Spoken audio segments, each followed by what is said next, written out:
there, fellow travelers. Mark here with Wolters World. We're in Ottawa, Canada, the capital of Canada, here on Parliament Hill. That's the Parliament behind me. And today what I want to do is lift some of the fog about some of the differences and similarities between Canada and the US for tourists. Because I meet a lot of people around the world and they say, oh, Canada's the same thing as the US, or the US and Canada are the same.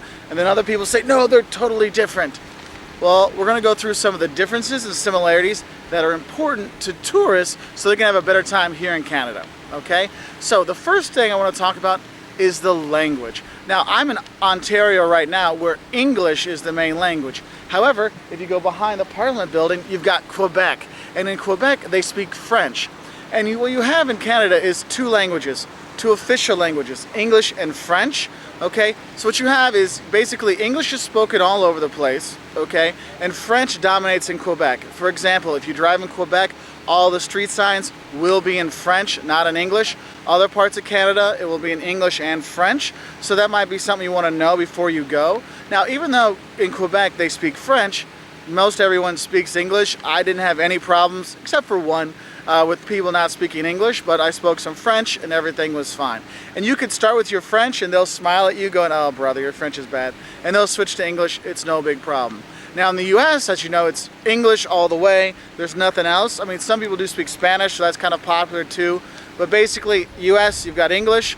In Canada, you've got English and French, but the French dominates in Quebec.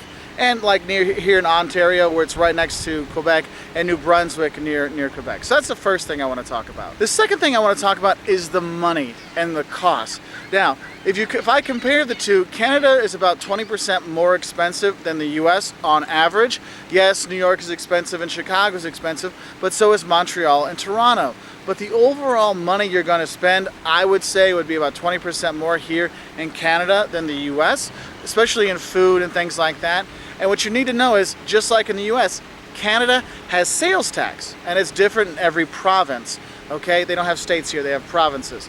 Okay, so they have like a federal sales tax and then a provincial sales tax, and it all depends on which province you're in. So that can add anywhere from 5 to, in the teens percentages onto your bill. Okay, so be ready for that. Also, just like in the US, they have tipping here, 15 to 20% in the US, 15 to 20% in Canada. So see, there are some similarities here.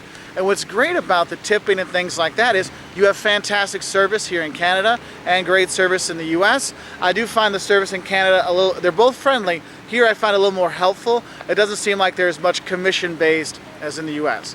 Now, also with the money, where are you going to get your money out?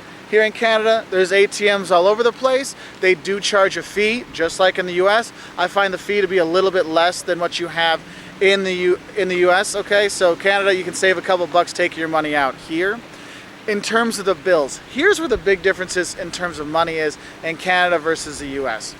Now, in terms of bills, both the US and Canada have $100 bills, $50 bills, $20 bills, $10 bills, and $5 bills. Yes, they're dollars, US dollars and Canadian dollars. You call it $10 and $10, okay? But the difference is it comes in the coins.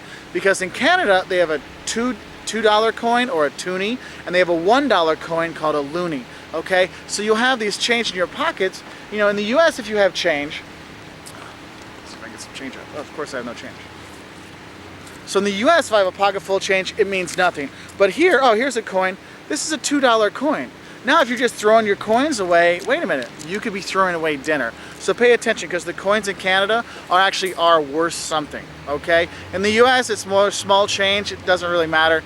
Here it does, okay? Now, in terms of food, if you're coming to Canada, I mean, they have a lot of very similar styles of foods here in Canada because it is a very multicultural country, just like the US. So you will get a lot of Chinese restaurants, and you will get a lot of Italian places and Mexican places and Canadian places.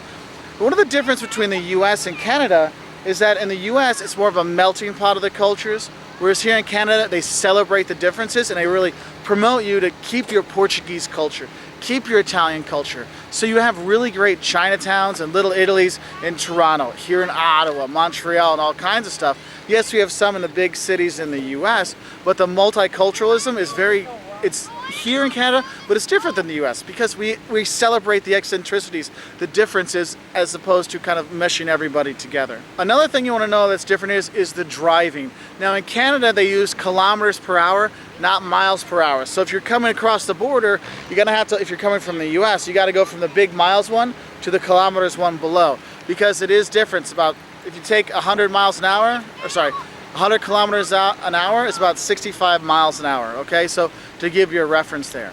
Also with the driving, people don't drive as fast here. They're a lot more, I see a lot less road rage here in Canada than I do in the US, and we've been driving all over Canada, take my word for it. So that's kind of nice.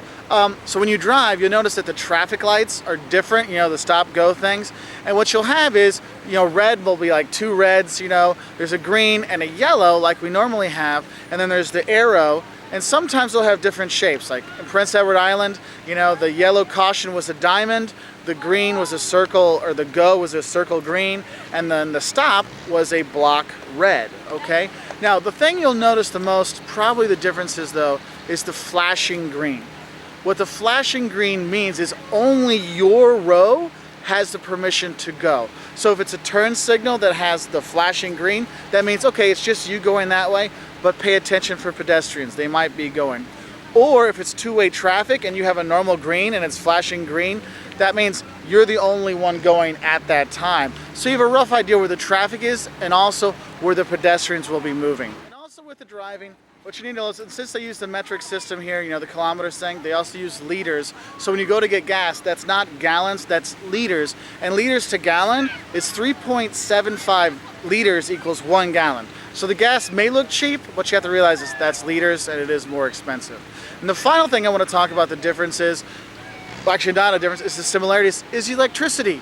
They're on the same system in the US. Your DVDs in Canada work in the US and US DVDs work in Canada. And what's cool is the plugs are both the flat jack little thing like this. So it makes it really easy. If you're buying electronics in both the places, they work just fine. So I hope that helps you know some of the differences about Canada, between Canada and the US. I've really enjoyed Canada. My Canadian kids. My kids have really enjoyed Canada as well. The people are fantastic. They're super friendly. It's very safe here, much safer here than the US in general, I'd have to say. Really cool architecture, all kinds of great stuff. Just like in the US, there's great stuff everywhere. But if you want to learn more about visiting Canada, 5 things you love and hate about Canada, 10 facts about Toronto, what to see and do here in Ottawa, check us out at our website at woltersworld.com.